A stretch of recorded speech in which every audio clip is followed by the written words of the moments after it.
Lo mdlalo bekufanele ube senkundleni Starrock eNyuvesi Wits kepha ngenxa yohlelo lokucisha ngogesi wabe usuyobanjelwa enkundleni iMax Park.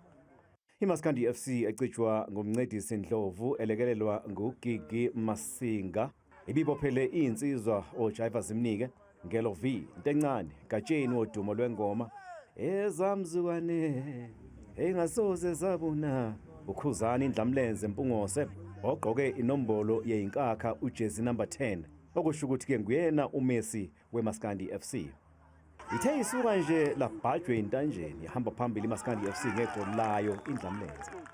Sibe nama games kanjena sifuna ukugcina sifit siphinde futhi sikwazi ukuthi nje nempilo nje siphile generally ngoba abaculo yazi ukuthi asifuni ugcina siphathwe imikhuhlane engasile. So ke nanokuthi ke sikugqugquzela nobumbano ukuthi mase kwi-gender yodwa singabafowethu sizalwe indoda eyodwa ekusike kuyigama lelo gender kuMaskandi. So ke nje basezala ama games yenza ukuthi sihlezi sibonana sihlezi sijwayelana nangaseyinyaweni. No coach basically asithatha khona ama instructions, so sizobe silandela imiyalelo yabo kodwa ke owamsebenzi ukuthi bese ngihola abafowethu ngaphakathi enkundleni.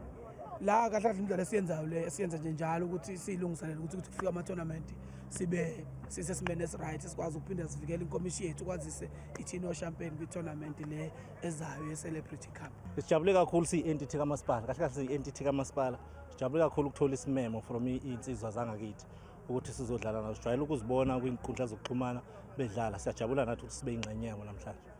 Ngalo mdlalo laba baculi bathi bazilolonga ukuze bahlale beyimiqemane benganyonyobelwa izifo ezingosomathuba. Umdlalo uphele ibambene ngamagoli amathathu kanti imidlalo elandelayo yeMaskandi FC izoba ngoMbasa emqhudelwaneni ozosingathwa ngumasipala waseNkandla bese ibhekana neKZN Legends kanye nabasakazi boKhozi FM.